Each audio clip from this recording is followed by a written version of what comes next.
"Dad, you've had your turn. It's our time now." That's what my son said right before he handed me a stack of legal papers and told me I was being declared mentally unfit to manage my own money. Imagine raising a boy with your bare hands, sending him to college, giving him a career, teaching him integrity, only for him to sit across from you one day and say you're too old to trust your own mind. He didn't want to take care of me. He wanted to take everything. My own son told the court I was losing my mind just so he could take control of my estate. That was the day I realized money can turn blood into poison. My name is Henry Calloway, 72 years old. For 40 years, I built a small hotel empire across California Calloway Suites, starting with one dusty roadside inn and ending with 10 boutique properties from Palm Springs to Monterey. I retired 5 years ago, thinking I'd finally earned the right to rest in peace beside my roses, my jazz records, and the memory of my late wife, Lillian. I thought I'd built my life on solid ground. I was wrong. It began on a Sunday morning that smelled of citrus and coffee, the kind of morning that used to feel like home. My son Lucas had invited me to brunch at the villa. Just family, he'd said. His wife Vanessa insisted on catering from one of those luxury bistros where the napkins cost more than the food. She arrived in white silk sunglasses on indoors and the faint scent of Dior that always meant trouble. The table was laid out like an advertisement for perfection silver platters, gold-rimmed glasses, and something artificial in every smile. I remember thinking it felt more like a negotiation than a meal. When the plates were cleared, Lucas pulled a slim folder from his leather briefcase and slid it across the marble table. The sound of paper against stone cut through the background music like a blade. "Dad," he said, voice too casual, "this is just a formality. We need your signature to update some estate management documents." I lifted the first page. It wasn't about estate management. It was a petition for guardianship, a legal motion that would give him full control of my finances and medical decisions. I looked up slowly. Guardianship. Lucas cleared his throat. "It's just, the board's been worried. You've been forgetting things lately. This would make things easier. Easier for whom I asked." Vanessa reached out her nails, glittering like tiny mirrors. "Henry, dear, don't take it the wrong way. You've been under stress. We're only trying to help." I smiled, that tight, practiced smile businessmen use when they smell a lie. "Help," I repeated. That's an interesting word for theft in daylight. For a moment, neither of them spoke. Lucas's jaw tensed. "Dad, we're family. You can't run everything forever. And you can't take what isn't yours," I said. The room went silent except for the faint hum of the ceiling fan. I could hear my pulse in my ears. I pushed the folder back toward him and stood. "You're mistaking patience for weakness, son. That's a dangerous mistake." Vanessa let out a soft laugh, the kind that hides contempt under perfume. "You're overreacting. Maybe this is proof you do need help." Lucas reached across the table, his tone shifting from persuasion to command. "Just sign it, Dad. It'll save everyone trouble. Trouble, I said, is what happens when people forget who raised them." I turned and walked toward the glass doors that opened onto the patio. Outside, the desert sun burned bright over the hills of Palm Springs, the same hills where I'd built my first hotel with my bare hands and a second-hand pickup truck. I remembered sweating through those early summers while Lucas was still a child, splashing in the hotel pool I'd built for him. Now that same boy stood behind me trying to erase me while I was still alive. When I looked back through the glass, I saw Vanessa whisper something in his ear. Lucas's expression hardened, his face folding into the kind of disappointment people wear when their scheme fails. He gathered the folder, closed it neatly, and said only 2 words. "You'll regret this. Maybe I would. But not today." I drove home with the top down on my old Bentley, the wind sharp and dry against my face. The desert stretched endlessly ahead, beautiful, brutal, honest. That's how I wanted to live the rest of my days.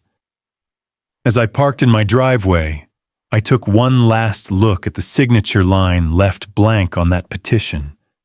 It felt like I dodged a bullet fired by my own blood. People think betrayal feels like a scream. It doesn't. It's quieter, like a door closing softly behind you. Before we continue, tell me in the comments, where are you watching from? I'd love to know where this story reaches. When I walked into my house that afternoon, the sunlight hit the family portraits on the hallway wall. Lucas at graduation, Vanessa smiling beside him, my late wife's eyes frozen in time. I paused under her photo and whispered, "Lillian looks like the boy forgot what honesty looks like." Then quieter still, "But I haven't." And that night, for the first time in years, I prayed not for mercy, but for clarity. Because faith doesn't erase fear. It just gives you the strength to face it. The morning after that disastrous brunch, I opened my tablet and saw my own face staring back at me in a post I hadn't written. Vanessa had uploaded a photo from the brunch, the one where I was turning away from the camera. Her caption read, "Sometimes love means making the hard choices for those who can't make them anymore." Family, nachotyak dementia awareness, 10,000 likes, hundreds of comments. She's such a good daughter-in-law. What a brave family. Prayers for your father-in-law. My phone buzzed non-stop, business partners, old friends, even my golf buddies texting to ask Henry, "Are you all right? Should we be worried?" I wanted to laugh. That's how betrayal looks in the 21st century, polished, filtered, and viral. I poured myself a cup of coffee and watched the comment section burn. People love tragedy as long as it's someone else's. By noon, the whispers had spread across Palm Springs. The retired hotel tycoon, the Callaway patriarch, slipping mentally. By evening, a financial columnist picked up the rumor. Concerns grow over former CEO's mental stability, it said, quoting an unnamed family source. The source was my son. That night, I sat in my study, surrounded by mahogany shelves and framed photos of every hotel I'd ever opened. Each one represented sweat, sleepless nights, and one truth I'd lived by for decades: everything built on trust can be destroyed by deceit. I opened my old leather notebook, the one I used during construction years, and wrote a single line across the top page: "They're coming for my legacy." Then I started a new system, a logbook, date, time, call, summary. Every message, every phone call, every attempt to check in from Lucas or Vanessa would go there. That night, the first entry read, 8:47 p.m. Lucas called, tone concerned. Purpose manipulation disguised as care. "Dad," he said, when I answered, voice gentle like he was talking to a child, "Vanessa didn't mean to upset you." The post was misunderstood. "Misunderstood?" I asked. "You called my attorney yesterday." He paused. "We just want to make sure everything is secure. For your sake.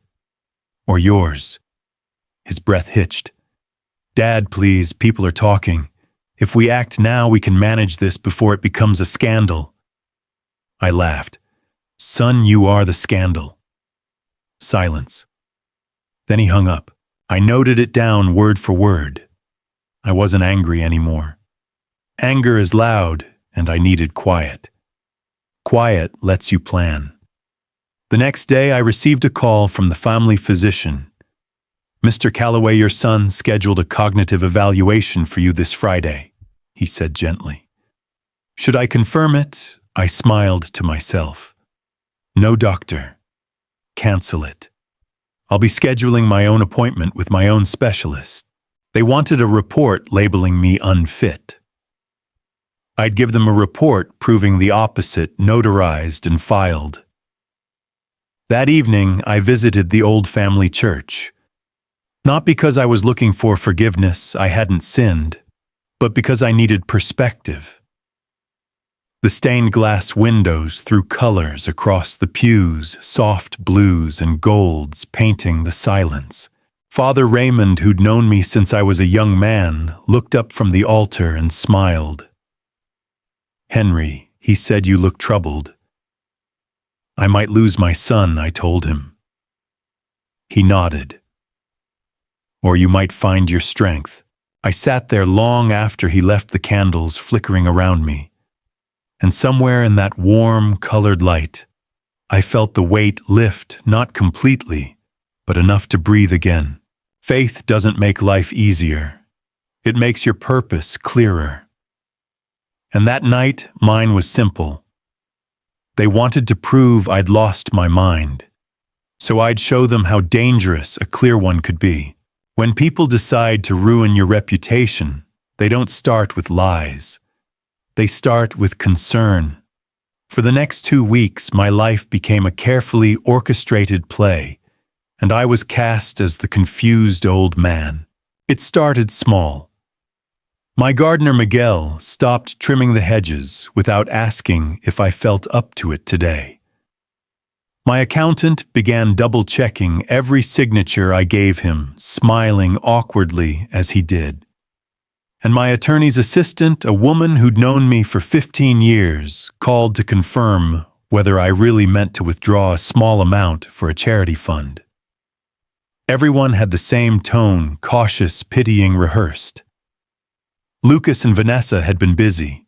They'd contacted my business partners, hotel managers, even the local Rotary Club, saying they were worried about my declining memory. They framed it as love concern for Dad's well-being, but what they really wanted was a pattern, a record, something they could show a judge to claim I wasn't capable of managing my own affairs. The genius of manipulation is that it looks like care until you realize the strings are around your neck. I didn't fight back immediately. I watched. I listened. I needed to know how far they were willing to go. One evening, I overheard my housekeeper Gloria whispering on the phone in Spanish near the kitchen. He seems fine to me, she said. Sharp as ever. But they keep asking me to note anything unusual. They were recruiting witnesses, building a case, turning everyone in my circle into a potential affidavit. So I did something I hadn't done in years. I started pretending. I let myself forget a dinner reservation in front of Lucas. Misplaced my car keys when Vanessa was visiting. Asked the same question twice during lunch. Each time I caught that flicker of satisfaction in her eyes, the faint smirk of someone who thinks they're winning. They didn't know I was recording everything. 2 small security cameras hidden inside the vintage clock in my living room captured every visit, every conversation, every fake expression of sympathy. If they wanted to create a story, I'd give them a script and let their own performance bury them. Meanwhile, I called an old friend, Evelyn Moore, the retired investigator who once handled internal audits for my hotel chain. She owed me a favor. Evelyn, I said, I need documentation on every financial move my son's made in the past year, personal and business. Her laugh was low, professional. You think he's embezzling, I think he's planning to declare me incompetent and inherit early. Let's see what he's risking that reputation for. While Evelyn began digging, I visited the Palm Springs Country Club, the kind of place where gossip moves faster than golf carts. Sure enough, I heard my name before I reached the bar. Such a shame, a woman whispered loud enough for me to hear. Henry used to be so sharp. Poor Lucas having to handle everything now. I smiled politely.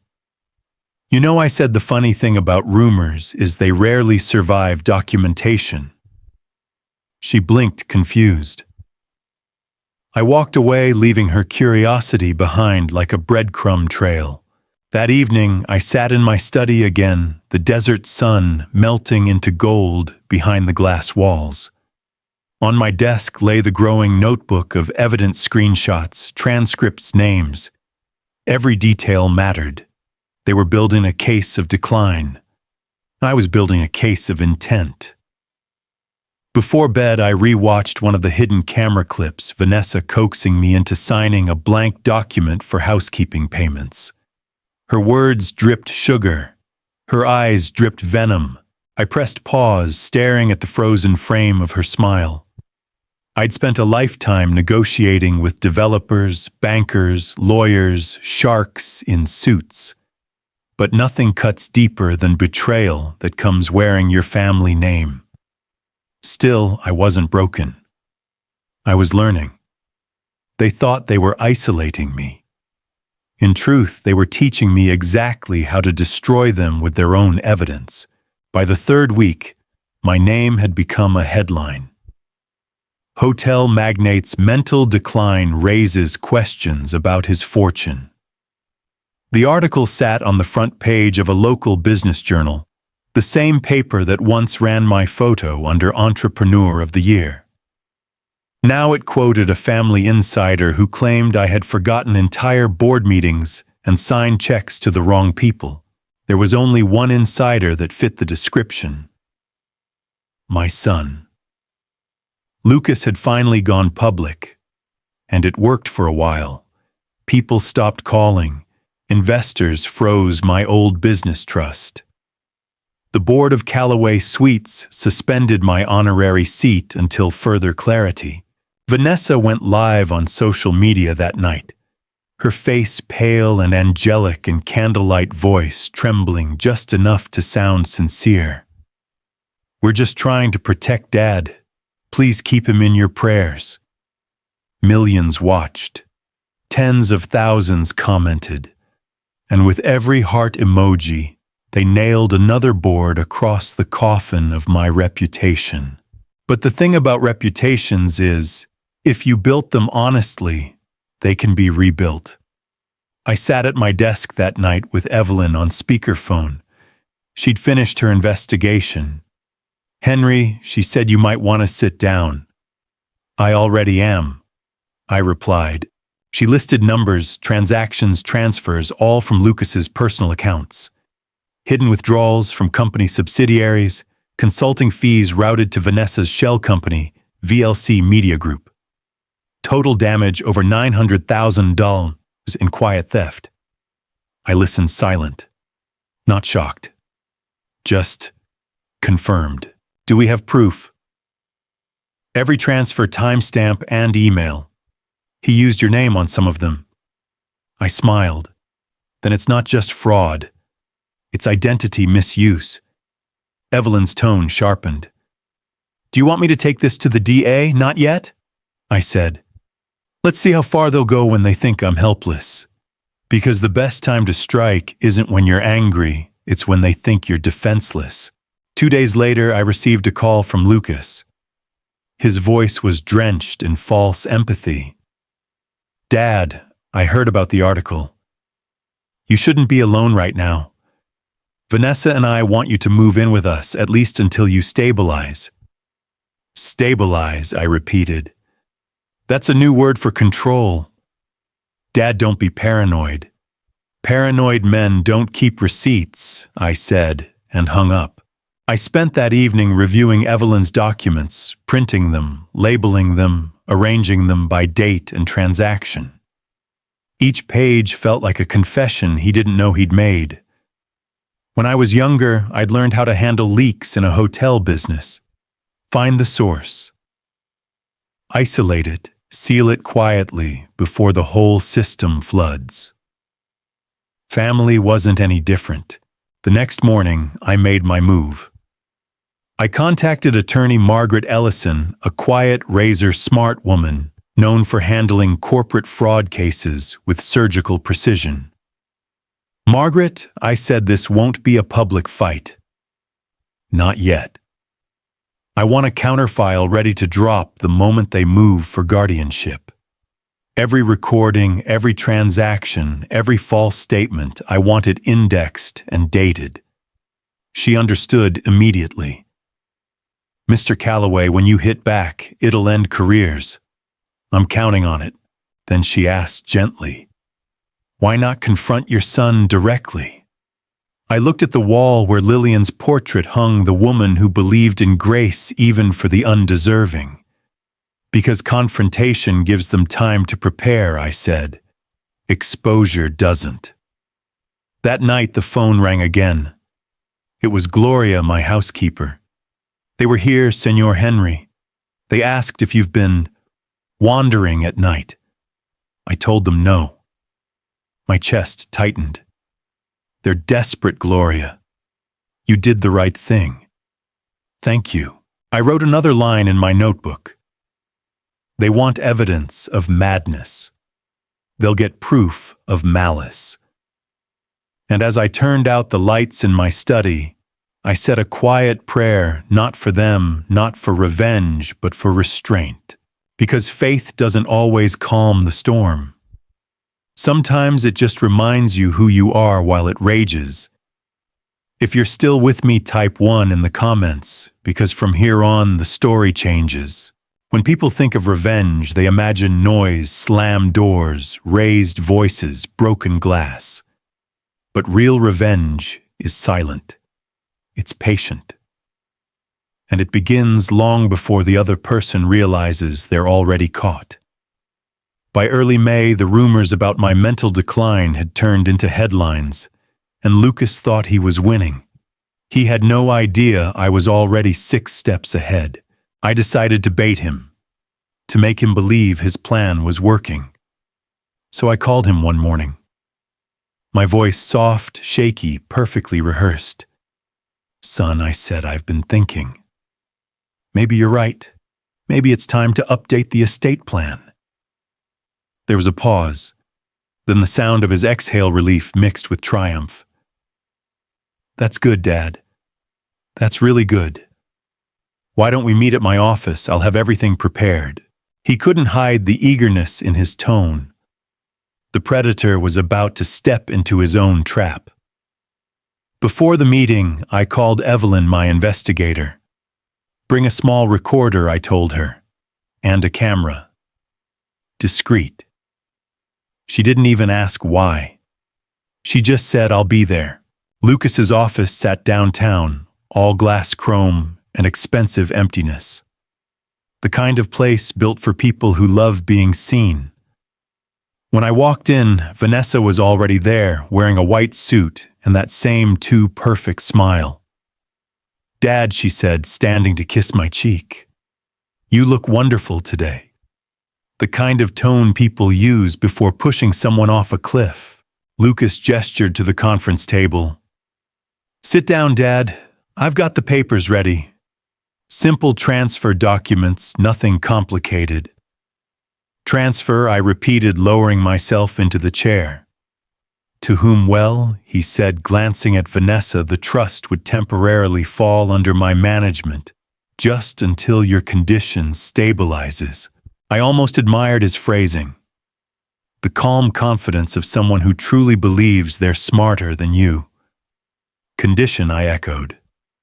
"You mean the one you invented?" He blinked, caught off guard for half a second, then recovered. "Dad, come on. You've been struggling. Everyone's noticed." "Funny," I said, sliding my phone onto the table. "I don't feel like I'm struggling." I tapped the screen.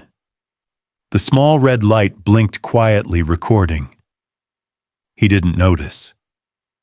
For the next 30 minutes, I let him talk. About continuity of leadership, about financial stability, about protecting my image. He used every corporate phrase he'd learned from me, twisting them into daggers. Vanessa joined in, sugarcoating every threat with words like love and care. But somewhere between the lies, she slipped.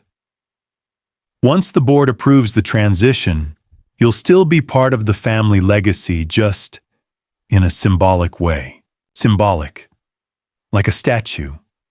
Like something dead but still useful for decoration. I nodded slowly. So this document gives you full control of my holdings properties and the Callaway brand, correct? Lucas smiled.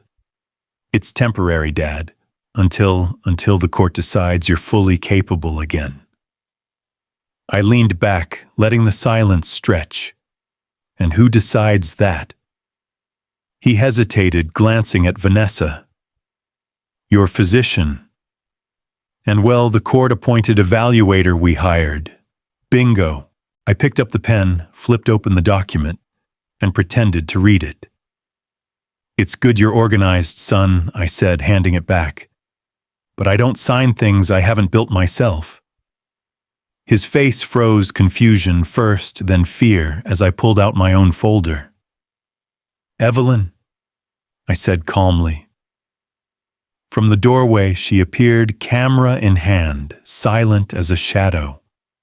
Lucas's expression turned pale. What's this? I smiled.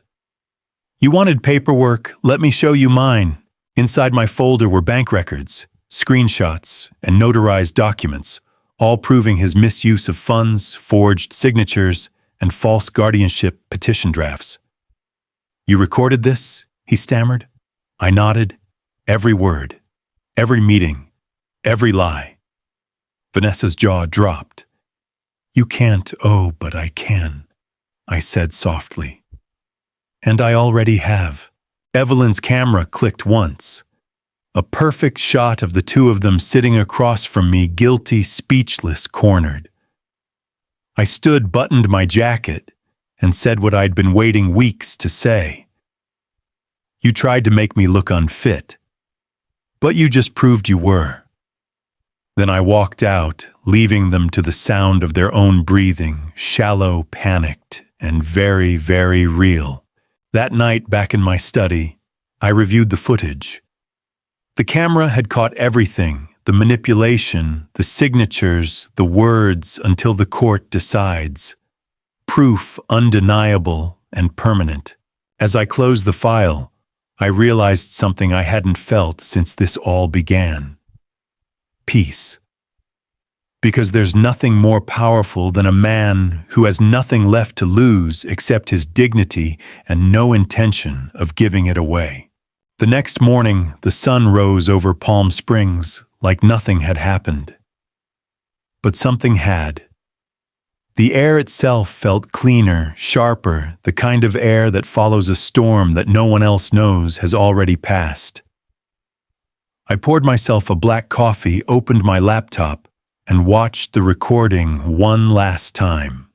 There it was, my son's voice, clear and certain. Once the court declares you unfit, the estate transfers automatically. Every word a confession. Every sentence a nail in the coffin of their plan. I saved 3 copies, one to a hard drive, one to a cloud server, and one burned to a disk that I slipped into my safe beside Lillian's pearls. She'd always told me, protect what you build, Henry, but never at the cost of who you are. She would have been proud today. By 9:30, I was at attorney Margaret Ellison's office, a place that smelled of ink leather and quiet power. She looked up from her papers, eyes widening when she saw my face. Henry, she said, you look like a man who's already won. Not yet, I replied, setting the folder on her desk. But by the end of this week, yes. I told her everything, the staged brunch, the fake concern, the smear campaign, the guardianship scheme. She didn't interrupt once. Lawyers rarely do when truth is already burning hot. When I finished, she leaned back, adjusting her glasses. You realize, Mr. Callaway, this isn't just defamation. Its financial exploitation of the elderly, identity misuse and perjury, if they've submitted any of this to court. I nodded slowly. Then we'll respond to each one of those, in order. Margaret smiled, not kindly but approvingly. Let's make it official. She called in her assistant, dictated a list of filings, petition to dismiss any guardianship claim, counterclaim for financial fraud and defamation, motion to preserve all digital communications as evidence. When she finished, she asked, "Do you want this handled quietly or publicly?" I looked out the window. Beyond the skyline, the desert shimmered like gold dust, the same desert I'd once conquered with sweat and patience. Publicly, I said. They chose to humiliate me in daylight. Let the truth shine just as bright. Margaret grinned. Then it's war. That evening, Evelyn stopped by my villa with a box full of printed reports, transactions, emails, photos. She'd traced every cent Lucas had stolen, every shell company he'd used to hide it. He's sloppy, she said. Entitlement always is. I opened the box and ran my fingers across the cold paper. For 40 years, I'd built my fortune from scratch. It was ironic that the thing meant to destroy me, paperwork, would now be their undoing. Before she left, Evelyn asked quietly, "Henry, are you sure you want to take this all the way? They're your family." I smiled faintly. No, Evelyn, they were. Family doesn't build cages for you and call them protection. She nodded, understanding. When the door closed behind her, I walked through the silent house. The portraits still hung on the hallway wall, Lucas as a boy holding a fishing rod twice his size. Vanessa smiling at their wedding eyes, full of hunger disguised as love. I stopped before Lillian's photo again.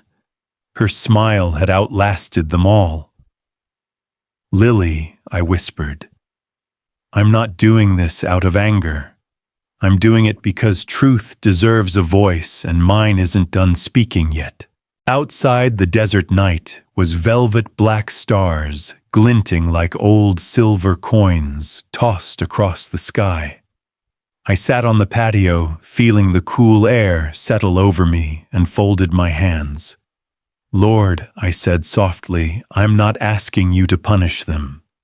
Just to make the truth impossible to ignore. Faith doesn't always move mountains. Sometimes it just hands you the shovel and reminds you that you're still strong enough to dig." And as I sat there under the stars, I knew one thing with absolute certainty. By the time this was over, everyone would see exactly who had been losing their mind and who had simply been keeping his. Courtrooms have a particular smell: cold marble, old wood, and fear. On the morning of my hearing, I could smell all three. The courthouse in downtown Palm Springs gleamed under the desert sun, its glass doors reflecting the line of reporters waiting outside. My name, Henry Calloway, had been trending for days. The local press called it the battle for the Calloway Empire. They made it sound like a movie. But for me, it was a family funeral, and the coffin wasn't mine. I arrived early in the same charcoal gray suit I'd worn to Lucas's college graduation. Back then, I'd watched my son cross the stage and thought I did something right. Now I walked into that courtroom, knowing he was here to undo everything I'd ever built. Inside, the air felt heavy. Vanessa sat on one side of the bench, flawless, as always, dressed in black, mourning something she hadn't lost yet. Lucas was beside her, flipping through papers he didn't understand, pretending to be composed. Their lawyer, a young man with too much cologne and not enough conscience, gave me a polite nod. The kind of nod you give a man you're about to stab in the back. When the bailiff called the session to order, I took a deep breath. Across the room, the judge, Honorable Miriam Greer, a woman in her late 50s with sharp eyes and sharper instincts, adjusted her glasses and looked down at us. This court recognizes the petition filed by Lucas and Vanessa Calloway regarding guardianship and financial control of the Calloway estate, she said. We'll hear opening statements. Their lawyer went first. His voice was smooth, rehearsed. Your Honor, this is not about greed. It's about love. My clients are concerned for Mr. Calloway's health and capacity to manage his vast assets. They've witnessed signs of confusion, forgetfulness, and erratic behavior. He looked directly at me, then a dramatic pause straight out of a bad play. Mr. Calloway has unfortunately refused medical evaluations, which further demonstrates impaired judgment. I almost smiled.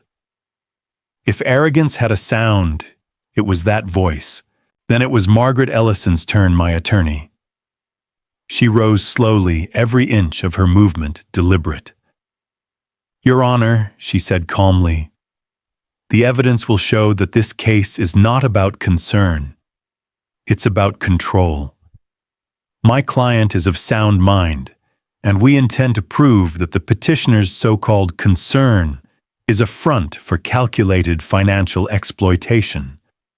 The judge nodded, expression unreadable. Proceed. Lucas was called first. He tried to look heartbroken, the good son reluctantly forced to protect his father. Dad's been different. He began, his voice quivering. He forgets meetings, mixes up documents, signs things twice. Margaret didn't flinch. When she stood to cross-examine, the temperature in the room dropped 10 degrees. Mr. Calloway, she said, do you recall this meeting on April 5th? Lucas frowned. Which one? Margaret pressed play on a small recorder. My son's voice filled the courtroom. Once the court declares you unfit, the estate transfers automatically. It's business, Dad. A collective murmur rippled through the crowd. Lucas went pale. Vanessa froze, her hands gripping the table. Margaret's tone was calm, surgical. Is that your voice, Mr. Calloway? Lucas hesitated. I was frustrated, taken out of context. The context, Margaret said, is that you plotted to declare your father incompetent in order to seize his estate. Correct objection, their lawyer shouted. Overruled, Judge Greer said without missing a beat. Answer the question. Lucas swallowed hard. I didn't mean it that way. Margaret let the silence stretch, then turned to Vanessa. Mrs. Calloway, do you recognize these financial records? She looked at the stack of printed transfers, every cent she and Lucas had funneled out of my companies. Her voice cracked. I don't know what that is. Your signature is on each page, Margaret said. Would you like the court to zoom in? The color drained from Vanessa's face. Her lawyer leaned in, whispering urgently, but she just stared at the evidence as if the numbers were spelling out her downfall. When the recording ended, you could hear the hum of the fluorescent lights. Nothing else. Then Judge Greer leaned forward. Mr. and Mrs. Calloway, she said, this court has seen many cases of family conflict, but rarely have I seen such deliberate deceit presented under the mask of filial duty. Her gavel struck the bench, once sharp as thunder. This court will recess for 1 hour before final statements. As everyone rose, Lucas turned toward me, his eyes wet, his composure cracked. Dad, he whispered, why did you have to do this publicly? I looked at him, the boy I once carried on my shoulders, the man who now sat on the edge of ruin, and said quietly, because you chose the spotlight, son. I just turned it on. When we returned to the courtroom, the air was different. The silence wasn't just tense. It was expectant, like everyone already knew which way the wind was about to blow. Judge Greer took her seat glasses low on her nose, her eyes cold and sharp. She looked first at Lucas, then at Vanessa, then finally at me. "I've reviewed the evidence," she began, her voice echoing through the chamber, "and I've made my decision." Lucas sat rigid, hands clasped, eyes fixed on the table. Vanessa's mascara had begun to smudge, but she still tried to look composed, the influencer who couldn't accept that her audience had vanished. Judge Greer continued, "The petitioners claim that Mr. Calloway is no longer capable of managing his estate due to cognitive decline. However, the evidence presented tells a very different story." Margaret, my attorney, remained still beside me, a faint, calm smile on her lips. She already knew. The judge turned to Lucas. "Mr. Calloway, you attempted to mislead this court. You orchestrated a campaign to discredit your father, falsified financial records, and conspired to obtain control of his assets under false pretenses." A murmur spread through the gallery. I caught sight of a few journalists scribbling furiously. Judge Greer's tone hardened. "This court finds the guardianship petition not only baseless, but malicious." Then she looked directly at me. "Mr. Henry Calloway is hereby declared fully competent. The petition is dismissed with prejudice." Vanessa gasped quietly, her hand flying to her mouth. Lucas's shoulders collapsed as if gravity itself had finally remembered him. But the judge wasn't finished. "In addition, this court grants the defendants counterclaims for defamation, identity misuse, and financial exploitation." She glanced toward the plaintiff's table, voice rising. "The plaintiffs are ordered to repay $920,000 in misappropriated funds, plus $200,000 in punitive damages and full reimbursement of the defendant's legal costs." Gasps filled the room. The numbers hung in the air like thunder. Lucas's lawyer tried to object, but Judge Greer's gavel struck hard. "Silence, counsel. I'm not finished." Her eyes pierced through them. "This matter will also be referred to the district attorney's office for investigation of possible perjury and fraud.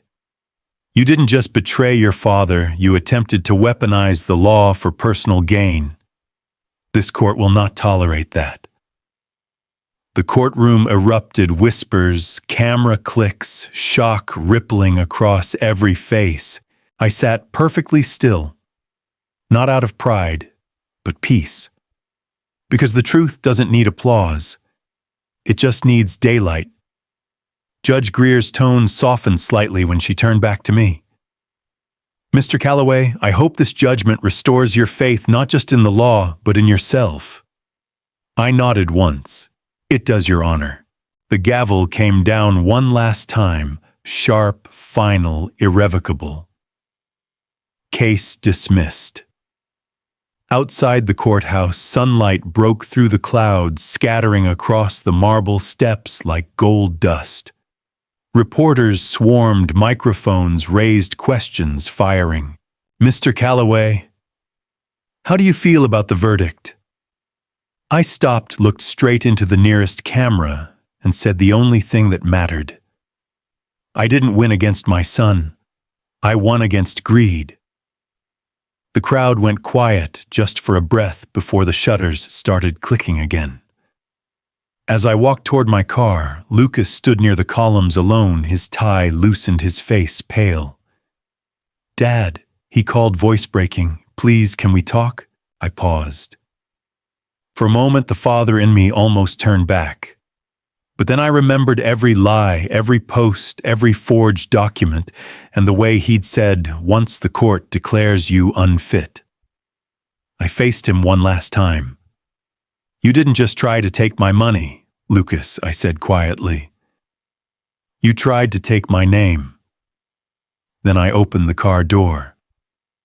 "And that's something you'll never own." Vanessa stood a few steps behind him, phone still in hand, trying to hide from the cameras. For once, no one cared about her angle or her lighting. As the Bentley rolled down the long desert road, I loosened my tie and let the warm air rush in. Palm Springs looked different that day, brighter maybe because I could finally see it without the shadow of betrayal hanging over it. Winning didn't feel triumphant. It felt clean, like finally washing off the dirt that someone else tried to throw at you.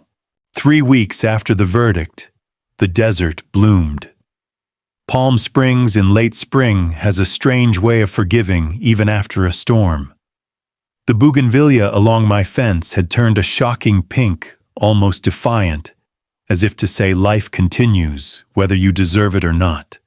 I sat on the veranda with a cup of black coffee and the morning paper. The headline stared up at me. Callaway heirs found liable for fraud, judge calls case. A lesson in greed. Underneath it, a photo of Lucas and Vanessa leaving the courthouse, eyes down, surrounded by flashes. It didn't bring me joy, it brought closure. The following week, Lucas's company issued a statement: Mr. Callaway is no longer affiliated with Horizon Analytics. A polite way to say, fired. Investors hate instability, especially when the word fraud lingers in the air. Their house in Rancho Mirage went up for sale soon after. Then the car. Then the furniture. Everything that once screamed success was now being sold at auction, item by item, piece by piece. Vanessa tried to return to her influencer work online. Her posts, once full of designer handbags and motivational captions, were now flooded with comments she couldn't delete fast enough. Did Dad pay for that purse too? Maybe talk about honesty next time. Their followers turned away. Fame is fragile when it's built on fiction. As for me, the noise stopped. The phone stopped buzzing. The whispers in town stopped too. I went back to my morning routines, coffee at Harper's Cafe, short walks along the golf course, a quiet evening game of chess with George, my neighbor of 20 years. One afternoon, Sarah the barista, who'd once looked at me with pity, brought my coffee and said softly, "Mr. Callaway, I just want you to know, you handled everything with such grace. My dad went through something similar, and he didn't survive it." I smiled, not because I was proud, but because I understood. I didn't survive it either, I told her. I just learned to live differently. The community that had once doubted me now greeted me with warmth. The same people who'd whispered about my decline were now telling me I'd inspired them. Funny how quickly truth changes a story. Margaret called a few days later. "Henry," she said, "the DA's office confirmed charges of perjury and financial misconduct. They'll probably get probation, community service, but their reputations are done." I thanked her, then asked, "Do they still owe the restitution?" She hesitated. "Yes, but you'll likely never see that money." I looked out at the mountains glowing under the sunset. "That's fine," I said. "They already paid the real price." That night, I took out an old photo album.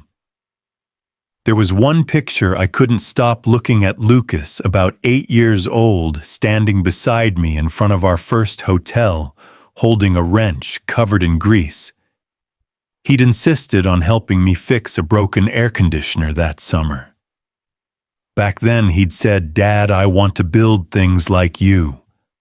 Somewhere along the way, he stopped building. He started taking. I closed the album. The ache was still there, but it was softer now, like an old scar that only hurts when it rains. The next morning, I drove to St. Andrew's Church, a small stucco building that had stood in the desert longer than most people had lived here. The same pew I'd sat in after Lillian's funeral was still there. The pastor looked surprised to see me. "Haven't seen you in a while, Henry." "I've been busy fighting ghosts," I said. He nodded knowingly. "And did you win?" "I didn't have to," I said. The truth fought for me. We prayed together not for punishment, but for peace. For Lucas and Vanessa, that someday they'd understand what they traded for greed. And for me, that I'd learn how to forgive even if I couldn't forget. Outside, the desert wind picked up, carrying dust and light across the hills. It felt like something was ending and something else was quietly beginning. 6 months after the trial, the sun still rose over Palm Springs, the same way it always had, golden calm and unapologetically bright. But the man watching it each morning was not the same. I wasn't a businessman anymore. Not a father chasing legacy or forgiveness. Just a man 74 years old, alive and free. The mornings were my favorite now. I'd make a pot of strong coffee, open the French doors, and let the warm desert air roll through the house. No phone buzzing, no lawyers calling, no sun trying to make me doubt my own mind. For the first time in decades, silence wasn't lonely. It was peace. One evening, I drove up to the ridge where Lillian and I used to sit during our early years, before the hotels, before the fortune, when life was measured in effort, not dollars.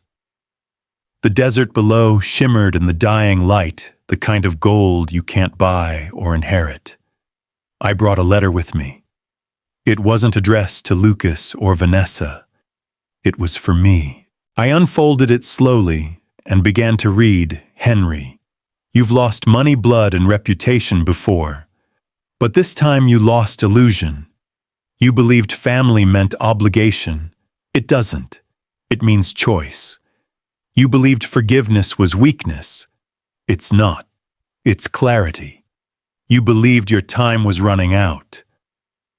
But the truth is, peace doesn't care about age, only courage." I signed it simply HC. A man finally at rest. Then I tore it gently in half and let the wind take it. Because sometimes letting go is the real inheritance we leave behind. Word around town was that Lucas and Vanessa had moved North Oregon, maybe Washington. Someone said they were working for a small motel near the coast, living quiet lives, no cameras, no audience. I didn't ask for details. I didn't need them. You see, forgiveness isn't about pretending it never happened. It's about making peace with the fact that it did, and still choosing to move forward. That lesson took me 74 years to learn. A few weeks later, I received a letter, handwritten, the kind of thing people forgot how to do. The return address said Callaway, Astoria, OR. Inside was a single page, Lucas's handwriting. "Dad, I don't deserve forgiveness, but I'm asking anyway. You were right. Greed makes you deaf to love, to truth, to everything that matters. Vanessa and I are starting over. She's pregnant. I don't expect anything from you. I just want my son to grow up knowing his grandfather was a man of integrity. If you're ever in Oregon, there's always a light on for you." I read the letter twice. Then I folded it, placed it in my desk drawer next to Lillian's pearls, and whispered, "That's enough." Because sometimes reconciliation doesn't need an embrace, only acknowledgement that both sides survived the storm. That Sunday, I returned to St. Andrews for the first full service in years. The choir sang, "How Great Thou Art," and I found myself singing quietly along. When the pastor spoke about grace, I stopped pretending I didn't need it. After the service, he came over and said, "You look lighter, Henry." I smiled, because I stopped carrying what wasn't mine. He nodded. "That's what faith does. It doesn't erase pain. It redeems it. That night I sat on the veranda again, the desert stretching endlessly under the moonlight. The cicadas hummed softly.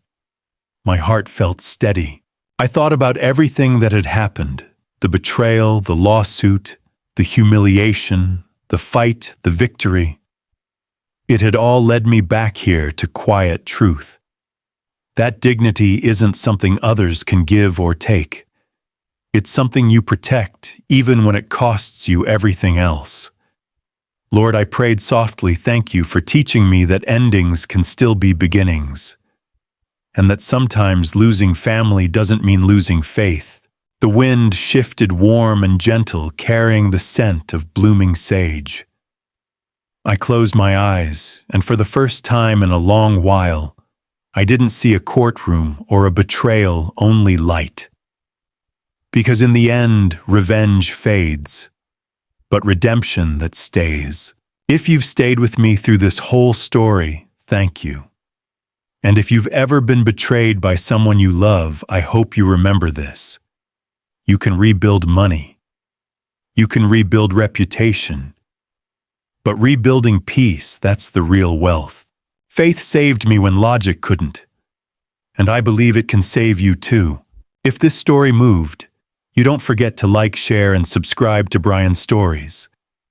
Tell me in the comments where you're listening from and what part of this story spoke to your heart the most. Because sometimes your story might just be the next one we tell.